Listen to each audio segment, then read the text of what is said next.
The applause echoed through the ballroom like thunder, and Maya felt like she was drowning. Tae-hyun's hand was still on her waist, possessive and warm through the thin fabric of her dress. His other hand held hers, fingers intertwined like they were actually a couple, like he hadn't just kidnapped her 4 days ago. The kiss still burned on her lips, acclaiming a warning, a lie told to a room full of killers. "Smile," Tae-hyun murmured against her ear, his breath warm. To anyone watching, it would look intimate, romantic. "You're supposed to be happy."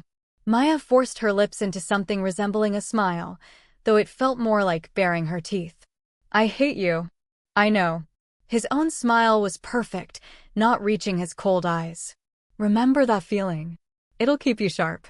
Then he was guiding her into the room, and Maya had no choice but to follow. People parted for them like water, bowing slightly as they passed. She caught snatches of whispered Korean Kang Sejangnam's woman, the heir's girlfriend. Who is she? The ballroom was more opulent than anything Maya had ever seen. Crystal chandeliers hung from ceiling, painted with elaborate murals. Tables covered in white silk and topped with flower arrangements that probably cost more than her monthly rent. A stage at the far end where the bride and groom would presumably sit, though Maya had no idea whose wedding this even was. "Tae-hyun." A man approached them, maybe mid-40s, with a friendly smile that didn't quite reach his eyes. He clapped Tae-hyun on the shoulder like they were old friends, but Maya noticed how Tae-hyun's body tensed, how his grip on her waist tightened fractionally. "Uncle Sung-ho," Tae-hyun said, his voice perfectly polite. "You're looking well. And you've been keeping secrets." Uncle Sung-ho's gaze slid to Maya, assessing. "You must be the mystery woman. The one living in our golden boy's penthouse." "Maya," she said, because Tae-hyun's grip on her waist was almost painful now, a warning to play along. "Maya Ose. African." Sung-ho's eyebrows rose. "How exotic. And how did you two meet?" "At her art gallery," Tae-hyun said smoothly, before Maya could answer. "I was acquiring a piece for my collection.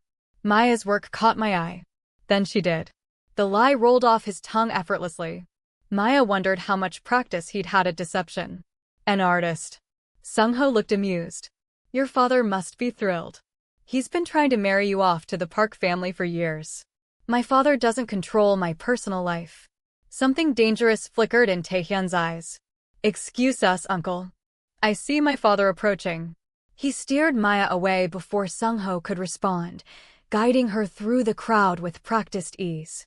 Maya's heart was hammering so hard she was sure everyone could hear it. Every face they passed could belong to a killer. Every smile could hide a threat. And somewhere in this room was Tae-hyun's father, the man who controlled all of this. "Who is that?" Maya whispered. "Sung-ho. My father's younger brother. Second in command." Tae-hyun's voice was low, meant only for her. "He's been trying to take over the organization for 20 years. Having you here throws off his plans." "What plans?" "The plans where I marry the Park family's daughter, and he gains influence through the alliance." His jaw tightened. "You just became a very valuable piece on the board, Maya Ose." Before she could process that, the crowd parted again, and Maya found herself face to face with the man who'd built an empire on blood and fear. Kang Jae-sung looked nothing like she'd expected. He was in his 60s, distinguished and elegant in a tailored suit, with salt and pepper hair and warm eyes that crinkled when he smiled. He looked like someone's beloved grandfather, not the head of Seoul's most powerful crime family. "Abyoji," Tae-hyun said, bowing slightly. "Father." "So." Jae-sung's eyes moved to Maya, and she felt pinned under that gaze like a butterfly on a board. "This is her. The woman who's captured my son's attention so completely he forgets to return my calls." "I've been busy," Tae-hyun said. "I can see that." Jae-sung held out his hand to Maya. "I'm Kang Jae-sung." "And you are?" "Maya Ose, sir." Her voice came out steadier than she felt. She took his hand, and his grip was firm, warm. Not the touch of a monster. "Ose? Ghanaian?" "Yes, sir.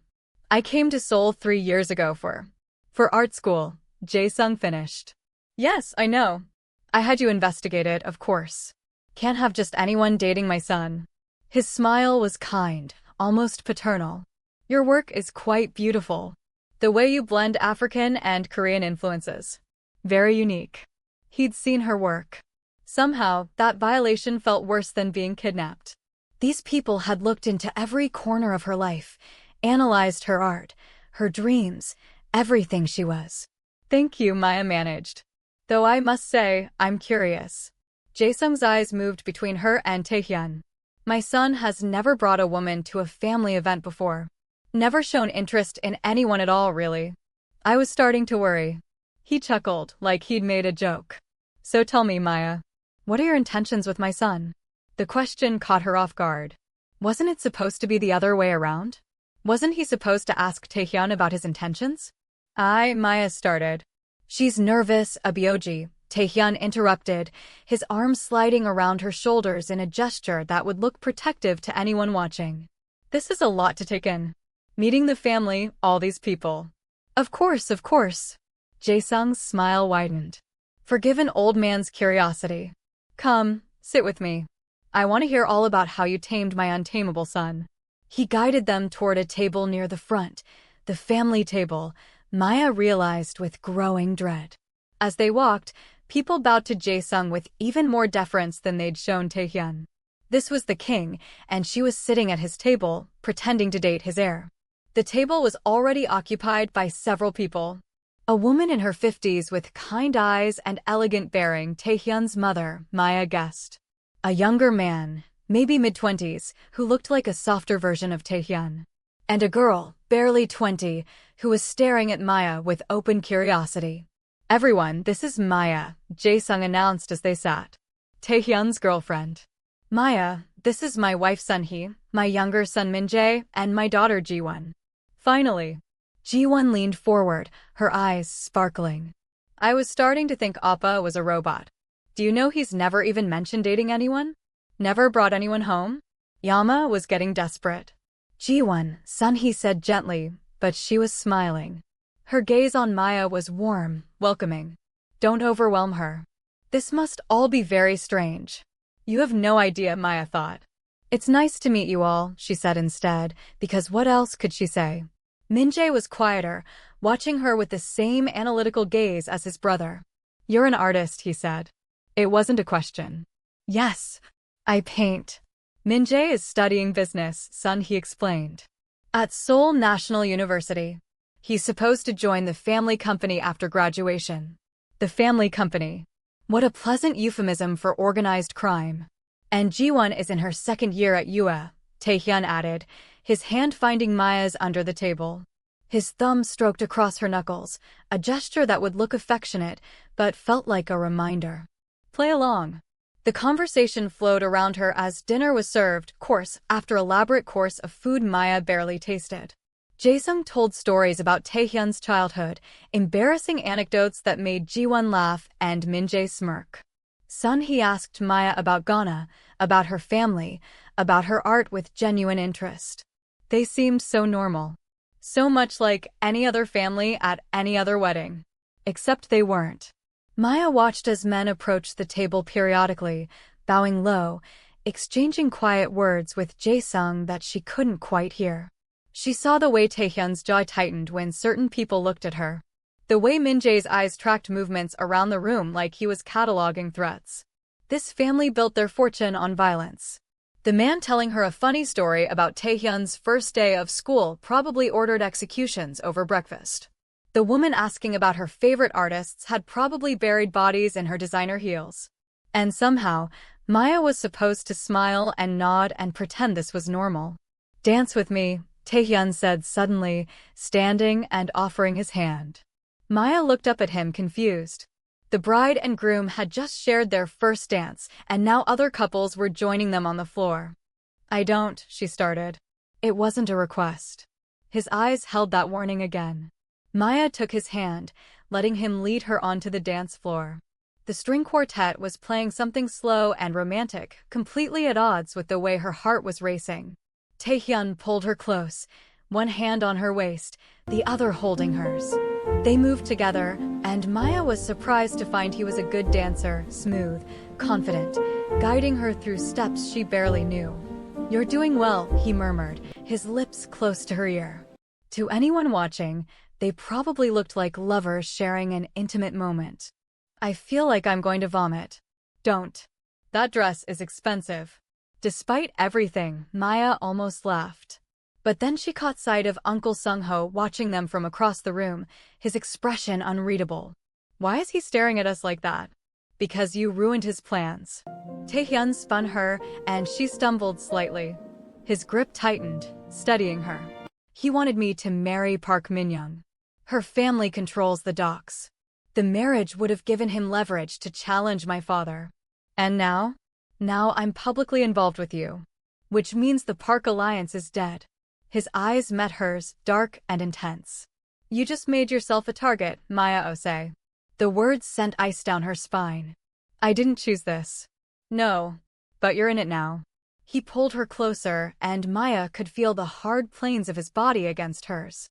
There are people in this room who would kill you just to hurt me. To destabilize my father's organization. Do you understand? Then let me go, Maya whispered urgently. Tell them we broke up. Tell them. It's too late for that. You've been seen. Everyone knows your face now. His hand moved to the small of her back, possessive. The only thing keeping you alive is that you're mine. I'm not yours. Publicly, you are. His lips brushed against her temple, another gesture that would look affectionate to observers. And that means you follow my rules. You stay where I put you. You don't try to run. You don't tell anyone the truth. Because if you do, people die. Jenna dies. Your mother dies. Your little sister dies. Do you understand? Maya's eyes burned with tears she refused to shed. You're a monster. Yes, but I'm the monster keeping you alive. The song ended, but he didn't let her go. Come on. My father wants to make a toast. They returned to the table just as Jae-sung stood, tapping his glass with a spoon. The room fell silent immediately, the kind of instant obedience that came from fear, not respect. Family, friends, Jae-sung began, his voice carrying through the ballroom. We're here tonight to celebrate the union of two families, but I'd like to take a moment to celebrate another union as well. His eyes found Maya. My son Tae-hyun has finally found someone worthy of him. Someone who sees past the walls he builds. Someone who makes him smile. Maya's stomach twisted. She'd never seen Tae-hyun smile, not really smile. Everything she'd seen from him was calculated, controlled. So please raise your glasses, Jae-sung continued, lifting his own. To Tae-hyun and Maya. May their love be as strong as family, as enduring as loyalty, as unbreakable as blood. To Tae-hyun and Maya, the room chorused. Maya lifted her glass with shaking hands, the champagne bitter on her tongue. As unbreakable as blood. What a threat disguised as a blessing. The rest of the evening passed in a blur. More people approached to offer congratulations, to assess her with curious or hostile eyes. Maya smiled until her face hurt, lied until the words felt true, played the role of devoted girlfriend until she almost believed it herself. Almost. It was nearly midnight when Tae-hyun finally said they could leave. Maya's feet ached from the heels, her face hurt from fake smiling, and exhaustion pulled at every muscle. She just wanted to collapse, to process everything that had happened. They were walking toward the elevator when a man stepped into their path. He was young, maybe Tae-hyun's age, and handsome in a cold, sharp way. His suit was expensive, his posture confident. But there was something in his eyes that made Maya's skin crawl. Kong Tae-hyun, the man said, his smile not reaching his eyes. And this must be the famous girlfriend. Tae-hyun's entire body had gone rigid. Park Jin-woo. I didn't realize you were invited. Oh, I wasn't. Jin-woo's smile widened. But when I heard about the mystery woman living in your penthouse, I had to see for myself. You know how it is. No, I don't. Jin-woo's gaze slid to Maya, assessing. She's pretty. Exotic. I can see the appeal. He took a step closer, and Maya instinctively moved behind Tae-hyun. Tell me, Maya, is it true you're an artist? I love art. Perhaps you could show me your work sometime. She's busy, Tae-hyun said, his voice ice cold. I'm sure she can make time. After all, it's important to have friends outside the family, isn't it? People you can trust. People who could help you if you ever needed protection. The threat was thinly veiled. She doesn't need protection, Tae-hyun said quietly. She has me. Does she? Jinwoo tilted his head. That's interesting. Because I heard a very different story.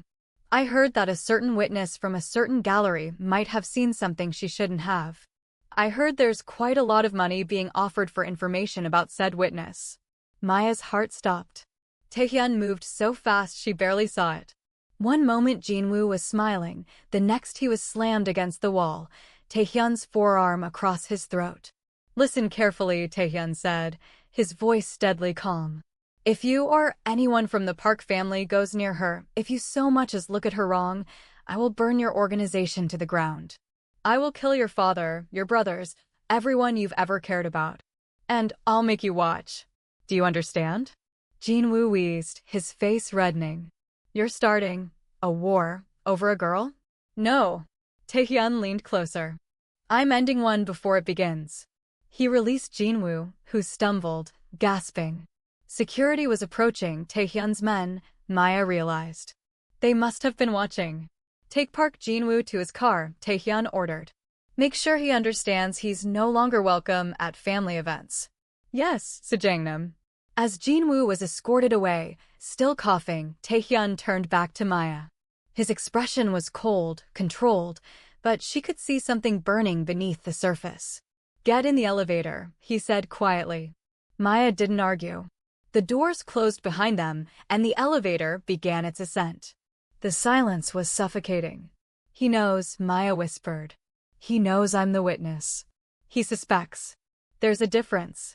Tae-hyun loosened his tie, and Maya saw his knuckles were white from gripping it. The security footage was grainy. It showed a woman, but not a clear face. As long as you're under my protection, as long as everyone believes you're my girlfriend, you're safe. For how long? As long as it takes. As long as what takes? Tae-hyun looked at her then, really looked at her, and something in his expression made her breath catch. As long as it takes for me to find whoever leaked that footage and make sure it never surfaces again. The elevator reached the 40th floor, the penthouse. The doors opened to the same luxurious prison Maya had woken up in days ago. You should rest, Tae-hyun said, not looking at her. Tomorrow, we'll need to make more public appearances. Sell the relationship. And what happens when you find whoever leaked the footage? What happens to me then? He was quiet for a long moment. Then, I don't know. At least he was honest. Maya walked toward her room, exhausted and terrified and somehow still alive. She was at the door when Tae-hyun spoke again. Maya. She turned. He was standing by the windows, hands in his pockets, silhouetted against the Seoul skyline. You did well tonight. My family liked you. That's not easy to accomplish. They think I'm your girlfriend. They think this is real. I know. He looked at her, and for just a moment, she saw something crack in that perfect control. Something that might have been regret. Get some sleep. Tomorrow will be harder. Maya wanted to ask how anything could be harder than tonight. But she was too tired, too overwhelmed. So she just nodded and escaped into her room, closing the door behind her. She collapsed onto the bed, still wearing the expensive dress, and stared at the ceiling. She'd survived her first night as Kang Tae-hyun's fake girlfriend. She'd sat at the table with murderers and smiled. She'd danced with a killer and let him touch her. She'd looked into the eyes of Seoul's most dangerous family and pretended she belonged. And the worst part, the absolutely terrifying part, was that by the end of the night, the pretending had started to feel a little too real. Maya closed her eyes, but sleep wouldn't come. Because somewhere in this city, someone was hunting for the witness. Someone wanted her dead. And the only thing standing between her and a bullet was a man who still hadn't decided if she was worth keeping alive. Her phone, her real phone that had been missing since the kidnapping, suddenly buzzed on the nightstand. Maya's eyes flew open. How? She grabbed it, her hands shaking. One new message from an unknown number. I know who you really are. I know what you saw. Meet me tomorrow at Namsan Tower, 3 p.m. alone. I can help you escape. But you have to trust me. Maya stared at the message, her heart pounding. Was it a trap? Or was it her only chance at freedom? She had 12 hours to decide if she was willing to bet her life, and Jenna's, and her mother's, and her sister's on a message from a stranger. The phone buzzed again. Don't tell Kong Tae-hyun. He's not who you think he is. None of them are. A friend. Maya's hands shook as she deleted the messages and shoved the phone under her pillow. Tomorrow, everything would change. She just had to survive until 3 p.m. Before you click away, we need to talk about what just happened. But before that, hit the subscribe button so you don't miss out on any of the episodes. Now let's get back. Maya just got a mysterious message promising her freedom. But is it a trap or her only way out? Someone out there knows she's the witness, knows she's trapped, and claims they can help her escape. But here's the question that's keeping me up at night. Should she trust this stranger or stay with the monster who's been protecting her? And did you catch that last line? He's not who you think he is. None of them are. What does that mean? Is Tae-hyun hiding something even darker? Is his family not what they seem? Who sent that message? Episode 3 drops soon, and I promise you, the secrets that get revealed will change everything you think you know about this story. Maya has to make a choice at Namdon Tower, and whatever she decides will either save her life or end it. Here's what I need from you right now. Hit that subscribe button and turn on notifications, because you do not want to miss what happens at 3 p.m. Will Maya show up alone? Will Tae-hyun find out? And who is this mysterious friend? Drop a comment below and tell me, should Maya trust the message or stay with Tae-hyun? And where are you watching from? I want to know if you're team escape or team stay with the devil you know. Like this video if you're as obsessed with this story as I am, and comment your wildest theory about who sent that text. See you at Namdon Tower, if Maya survives that long. Don't forget to subscribe.